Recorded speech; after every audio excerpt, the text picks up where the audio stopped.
तो चलिए दोस्तों, शुरू करते हैं बाकेलाल और देवता की मणि का दूसरा और अंतिम भाग। बाकेलाल, जो अब तक ना जाने क्या क्या सोच समझ चुका था। महाराज, अब आप समझे मैं वृक्ष से क्यों कूद पड़ा था। ओह बाकेलाल, हम जानते हैं कि तुम सपनों में भी हमारा बुरा नहीं सोच सकते। राक्षस और विक्रम सिंह ने तब करवाया बाकेलाल का राक्षसों से पूरा परिचय। फिर बाकेलाल, आज मैं तुम्हारे कारण राक्षसों का राजा बन गया हूं, और मेरी किस्मत एक बार फिर फूट निकली। अगर मुझे पता होता कि ये कमबख्त सीधा पोड़ की पहिया के ऊपर गिरकर उसका राम नाम सत्य कर देगा तो मैं 7 जन्म तक भी चमगादड़ बना पेड़ से लटका रहता। आयरी फूटी किस्मत। और विक्रम सिंह को राक्षस राज बने अभी आधा दिन भी नहीं बीता था कि महाराज महाराज, अरे गदाधारी, बहुत घबराए हो, क्या बात है। महाराज, बहुत से राक्षस इधर ही चले आ रहे हैं। उनके इरादे नेक नहीं दिखते महाराज। क्या? यहाँ जंगल राज है महाराज। ताकतवर की तूती बोलती है। मुझे लगता है कचकच कचालू अपने सेनापति की मृत्यु का बदला लेने आ रहा है। हमें खतरे का नगाड़ा बजा देना चाहिए महाराज। मगर बाकेलाल कहाँ है? बाकेलाल तो अकेले ही शिकार पर गया है महाराज। ओह, ठीक है, तुम खतरे का नगाड़ा बजा दो खोपड़ी सिंह। खोपड़ी सिंह ने नगाड़ा बजाना आरंभ कर दिया। ढम ढम ढम। राक्षस कचकच कचालू के नेतृत्व में दुश्मन राक्षसों की टोली ने बस्ती पर आक्रमण कर दिया। मारो मारो, बदला लो, सुंदर राक्षसियों को अपनी दासियां बनाएंगे। विक्रम सिंह ने चीख कर आदेश दिया, मुकाबला करो इन शैतानों का। आज भोजन में इन्हीं का मांस खाएंगे। दोनों पक्ष एक दूसरे पर टूट पड़े। तेरा कीमा कबाब बनाकर खाऊंगा, यम यम। राक्षस कचकच कचालू का कहर टूट पड़ा। हा हा हा हा हा हा हा हा। आई हाय, मर गए, बचाओ। हा हा हा हा हा। नरबली और खोपड़ी सिंह ने राक्षस कचकच कचालू को ललकारा। ना मुराद, तूने यहां आकर अपनी मृत्यु को दावत दी है। महाराज, इसे गाली मत दो, गुस्सा आ जाएगा इसे। नरबली और खोपड़ी सिंह के वार भी गए बेकार। खन, ओह उफ, मना करते करते गुस्सा दिला दिया काला कचालू को। विक्रम सिंह ने आगे बढ़कर उसे ललकारते हुए वार किया। हा हा हा हा हा। अरे, इसका शरीर तो वज्र का बना लगता है। अच्छा तो ये रहेगा कि मैं भाग लूं। तभी कचकच कचालू ने फूंक मारी और विक्रम सिंह हवा में उड़ने लगा। कचकच कचालू मच्छरों को मारा नहीं करता, उन्हें फूंक मारकर उड़ाया करता है। ले चलो इन्हें, हा हा हा हा। छोड़ो, छोड़ दे कमीने। उधर बांकीलाल शिकार की तलाश में मारा मारा फिर रहा था। इतनी देर हो गई और अभी तक कोई शिकार हाथ नहीं लगा। ये तो मेरा अपमान है। बांकीलाल, तू राक्षस जाति के नाम पर कलंक है। तूने अभी तक एक मक्खी भी नहीं मारी। ओह, सुस्ता लेता हूं, शायद तब तक शिकार अपनी मान छोड़कर बाहर निकल आए। ये मेरी थूथनी को खुशबू तो बड़ी भयंकर सी आ रही है शिकार की। सुस्ताने के लिए बाकीलाल जहां बैठ गया था वह जगह बड़ी ही भयंकर थी। उई, ये तो राक्षस है। ये तो मुझे ही शिकार बना डालेगा, बागले बेटे सुअर। ओह शिकार, अब तू देखेगा बाकीलाल के भाले की धार। ये गया मेरा भाला। अरे बाप रे, भाला, और तेज भागूं, लेकिन बाकी का भाला ज्यादा तेज निकला। खच, आए मार डाला। आखिर मार ही लिया मैंने शिकार। तभी, बचाओ, छोड़ दे दुष्ट, मुझे छोड़ दे। अरे ये क्या, ये तो राक्षसों की बस्ती की राक्षसियां हैं जिन्हें ये राक्षस ले जा रहे हैं। कुछ ही देर में राक्षसों का पीछा करता हुआ बाकेलाल जा पहुंचा उनकी बस्ती में। हा हा हा, इन सब सुंदरियों को ले जाकर आंख वाली गुफा में कैद कर दो, हम इन्हें अपनी दासियां बनाएंगे। हा हा हा हा हा। तो ये है इनकी बस्ती। हाँ, यही है हमारी बस्ती। तू किसका राक्षस है रे? तू किसका राक्षस है रे? तू कहाँ का राक्षस है मतलब? ओह, मारे गए बेटे बाकीलाल, ये दोनों एकाएक कहाँ से अटक के? इसका फैसला तो अब हमारे महाराज कचकच कचालू जी ही करेंगे। ले चलो इसे।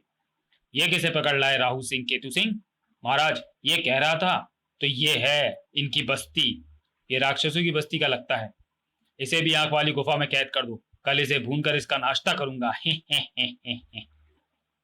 हम 5 राक्षसों इन 5 राक्षसों से मैं नहीं जीत पाऊंगा। एक राक्षस ने गुफा का द्वार सरकाया और आ अंदर गए सभी राक्षसियां बाकीलाल को पहचानते ही उसे घेर लिया। अरे, ये तो हमारे नए महाराज का साथी है बाकीलाल। बाकीलाल, हमें इन दुष्टों की कैसे निकालू? ना मैं इनका पीछा करता और ना यहाँ आकर फंसता, किंतु फिलहाल इन मुसीबतों से पीछा छुड़ाना होगा। मैं तुम सबको इस कैद से छुड़ाने ही आया हूँ। तुम सब उधर कोने में जाकर बैठ जाओ और मुझे सोचने दो कि मैं यहां से बाहर कैसे निकलूं? कुछ सोचते सोचते बाकेलाल एकाएक बाकेलाल उछल पड़ा। वो मारा पापड़ वाले को। यक्ष कुमार को तो मैं भूल ही गया था, जिसने कभी भी मुसीबत के समय आकर मेरी मदद करने का वचन दिया था मुझे। ये सब जानने के लिए पढ़े बाकेलाल और यक्ष कुमार। ये कॉमिक्स भी आपको बाकेलाल की प्लेलिस्ट में वॉइस वोट में मिल जाएगी। बाकेलाल ने झट अपनी अंगूठी 3 बार रगड़ी। हे यक्ष कुमार, मेरी मदद करो, मैं संकट में हूं। अगले ही पल प्रकट हुआ यक्ष कुमार। बाकेलाल, कहो कैसे याद किया मुझे? और ये तुमने अपना क्या वेश बना रखा है? ये सब मैं आपको फिर कभी फुर्सत में बताऊंगा यक्ष कुमार। फिलहाल तो मैं संकट में हूँ। इन दुष्ट राक्षसों ने मुझे कैद कर लिया है और आपको इस कैद से निकलने के लिए मेरी मदद की आवश्यकता है। हाँ यक्ष कुमार, ये तो मेरे बाएं हाथ का कमाल है, अभी लो। और बाकेलाल, अब स्वतंत्र हो। ओह, जान बची। अब मैं उस कचकच कचालू की चाट बनाऊंगा। यक्ष कुमार भी वहां से गुप्त लुप्त हो गया। कभी कभी शिव का वरदान मेरे लिए वाकई लाभकारी साबित होता है। अभी बाकेलाल वहां से खिसकने की सोच ही रहा था कि एक तरफ से उभरा तीव्र शोर। हु हु हा हा हा हा हा, हु हु हु। यह बस्ती की तरफ से शोर कैसा हो रहा है? कहीं राक्षसों के मेरे स्वतंत्र होने की खबर तो नहीं लग गई? जल्दी से इस वृक्ष पर चढ़ जाऊं। यहाँ तो कोई उत्सव चल रहा है। देवता की मूर्ति पर बना गुप्त द्वार खुला। कुड़कुड़ मणि को देवता के आगे रख दो मूसावल। भूसावल ने कुड़कुड़ मणि को देवता के आगे रख दिया। बोलो देवता भोड़बराल की जय। प्रत्येक वर्ष की तरह आज ये वह शुभ दिन आ गया है जब कुड़कुड़ मणि हमें शक्ति किरणें देगी। इन्हीं शक्ति किरणों के कारण ही हम आज तक किसी से पराजित नहीं हुए। ओ, तो इस डिबिया में कुड़कुड़ मणि है। सभी राक्षस मेरे दाएं बाएं आंखें बंद करके खड़े हो जाएं, ताकि कुड़कुड़ मणि वाली डिबिया की खुलते ही शक्ति किरणें हमारे शरीर में प्रवेश कर जाएं। कचकचालू ने तब आदेश दिया। भूसावल, जल्दी से वह डिबिया खोल दो। जो आज्ञा महाराज। इधर बाकेलाल का दिमाग बेहद तीव्र गति के साथ से चल रहा था।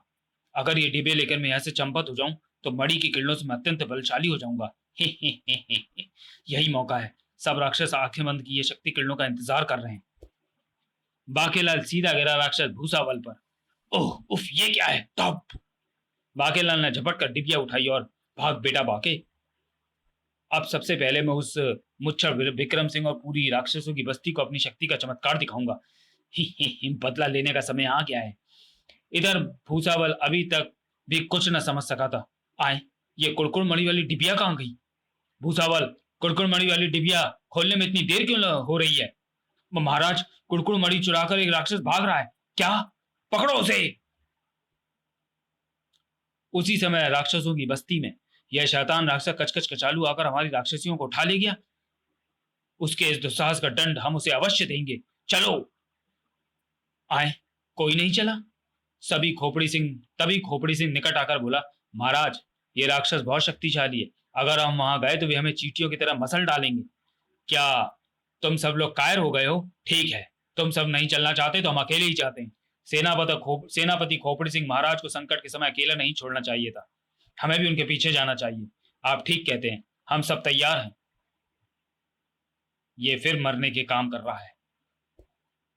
इधर बाकेलाल तेजी से भागा जा रहा था कि हा हा हा हा, भूसावल से बचकर कहाँ जाएगा तू? इसे पटकनी खिलानी ही पड़ेगी। बाकेलाल ने दांव चला। आई, चल बेटा, हवा की सैर कर। लेकिन भाग बाके भी ना सका। तुझे छोड़ूंगा नहीं बेटे। ओह, दूसरे राक्षस से निकट आते जा रहे हैं। बाकेलाल ने अपना पैर छुड़ाकर भूसावल को ठोकर मारी, धाड़। और फिर राक्षसों की पकड़ में आने से पहले भाग निकला बाकेलाल। अचानक बाकेलाल दूसरी ओर से आते विक्रम सिंह से टकराया। उफ! और जो गिरा निकट ही बने एक तालाब में। कुड़कुड़ मणि वाली डिबिया इधर धरती से टकराकर खुल गई और उसमें से मणि उससे बाहर आ गई। और इसी के साथ राक्षस विक्रम सिंह। ये कैसी चमक है? खोपड़ी सिंह तथा पूर्व राक्षस राज नरबली के नेतृत्व में आती राक्षस सेना भी कुड़कुड़ मणि की चमत्कारी किरणों से नहा उठे। उफ, ये क्या? पोखर में गिर पड़े बाकेलाल ने जब ये दृश्य देखा, बेड़ा गर्क। कुड़कुड़ मणि शक्ति किरणें बरस चुकी हैं और मैं गिरा पड़ा हूं गंदे पानी के इस पोखर में। पिच। उसी समय वहां पहुंचे राक्षस कचकच कचालू सहित उनकी सेना। कुड़कुड़ मणि की शक्ति किरणें दुश्मनों को मिल गई हैं, भागो।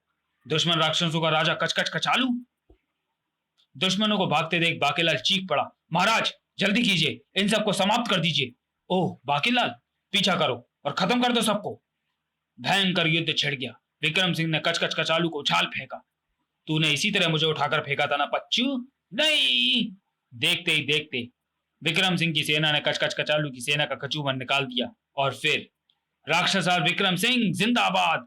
बाकीलाल के कहने पर सब जा पहुंचे कचालू बस्ती। उस आंख वाली गुफा में बंद है हमारी बस्ती की राक्षसियां। सभी राक्षसियों को कैसे स्वतंत्र किया गया। अरे बाकीलाल, आखिर तुमने हमें स्वतंत्र करवा ही दिया। बाकीलाल, तब राक्षस विक्रम सिंह ने पूछा, बाकीलाल तुम तो शिकार पर निकले थे, फिर ये सब क्या था? ये सब मेरी फूटी किस्मत का खेल था। किंतु प्रत्यक्षता बाकीलाल बोला, महाराज शिकार खेलते खेलते जब मैंने दूसरी बस्ती के राक्षसों को हमारी बस्ती की राक्षसियां जबरन ले जाते हुए देखा तो उनका पीछा करके किसी तरह मैं आंख वाली गुफा में आ पहुंचा। भगवान शिव की कृपा के कारण ही मुझे कुड़कुड़ मणि का पता चला। फिर जब मैं वो मणि लेकर आपके पास आ रहा था तो दुश्मन मेरे पीछे लग गए, किंतु ईश्वर का शुक्र है कि सब कार्य समय पर हो गए और आप इस मणि के प्रभाव से सब राक्षसों सहित 1 बरस तक शक्तिशाली बने रहेंगे। यह सुनते ही सब राक्षसियों ने हर्ष की लहर दौड़ गई। बाकीलाल जिंदाबाद। तभी जैसे चमत्कार हुआ, अरे महाराज और बाकीलाल गायब हो गए। तो पाठकों, यह कहानी यहीं समाप्त होती है। अगली चित्रकथा में बाकीलाल सीरीज के अगले कॉमिक्स में अगली बार एक नए निराले व अनूठे रूप में बाकीलाल विक्रम सिंह को पढ़ना ना भूलें। तो चलिए दोस्तों, वीडियो को यहीं समाप्त करते हैं और मिलते हैं बाकीलाल की अगली कॉमिक्स बाकीलाल कंकाल लोक में। तब तक के लिए धन्यवाद।